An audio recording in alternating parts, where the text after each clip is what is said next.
नमस्कार, live cities में आपका स्वागत है। मैं हूं आपके साथ प्रीति झा। शिक्षा विभाग के अपर मुख्य सचिव के पाठक हमेशा सुर्खियों में रहते हैं, कभी अपने काम को लेकर तो कभी जारी किए हुए फरमान को लेकर। अब एक बार फिर से शिक्षा विभाग के अपर मुख्य सचिव के पाठक चुनाव आयोग को उनको सही गलत बता रहे हैं। बता दें आपको तो इन दिनों आप देख रहे हैं कि किस तरीके से राजभवन से राज्यपाल से के पाठक टकरा रहे हैं, उनसे उनका टकराव जो है वो देखने को मिल रहा है। तो वहीं अब चुनाव आयोग की तरफ से जो फैसले लिए जा रहे हैं और जिन कर्मियों को ड्यूटी में लगाया जा रहा है उस पर सवाल उठाते हुए नजर आ रहे हैं। इसको लेकर शिक्षा विभाग के अपर मुख्य सचिव के पाठक ने लेटर लिखा है और पत्र लिखकर कई सारी चीजों के बारे में साफ साफ कहा है। दरअसल के पाठक ने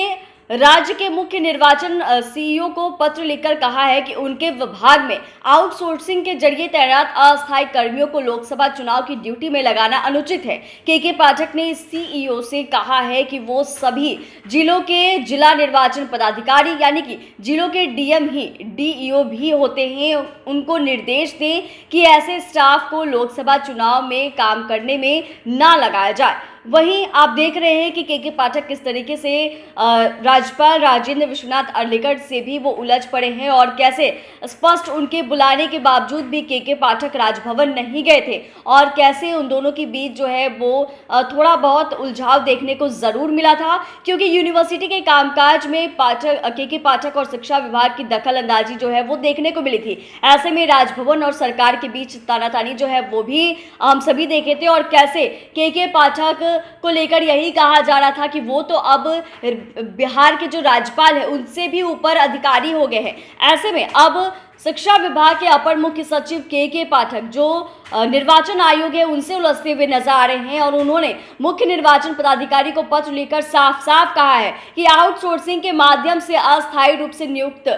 जो कर्मी हैं उनको चुनाव के कार्य में लगाना उचित नहीं है। और अपने पत्र में उन्होंने कहा है कि चुनाव आयोग को बताया है कि राज्य में पर्याप्त संख्या में शिक्षक और शिक्षाकर्मी हैं जिन्हें लोकसभा चुनाव की ड्यूटी में लगाया गया है। पाठक ने मुख्य निर्वाचन पदाधिकारी से आग्रह किया है कि वो अपने स्तर से जिला निर्वाचन पदाधिकारी को निर्देश दे कि शिक्षा विभाग के आउटसोर्सिंग कर्मियों को चुनाव ड्यूटी में नहीं लगाया जाए। पाठक ने पत्र पर चुनाव आयोग क्या स्टैंड लेते हैं यह भी देखने वाली बात होगी, लेकिन एक बार फिर से ये बात जो है वो सुर्खियों में आ गया है, जहां यह देखने को मिल रहा था कि शिक्षा विभाग के अपर मुख्य सचिव के पाठक राजभवन से उलझ रहे हैं, राज्यपाल से उलझ रहे हैं, उनकी बात नहीं मान रहे हैं, उनको बुलाया जाता है बैठक में फिर भी वो शामिल नहीं होते। दूसरी तरफ आपने देखा था कि कैसे शिक्षा मंत्री से भी उनका टकराव जो है वो देखने को मिला था और अब चुनाव आयोग को बता रहे हैं कि किस तरीके से क्या उचित है और क्या अनुचित है। इसको लेकर शिक्षा विभाग के अपर मुख्य सचिव के पाठक ने लेटर भी लिखा है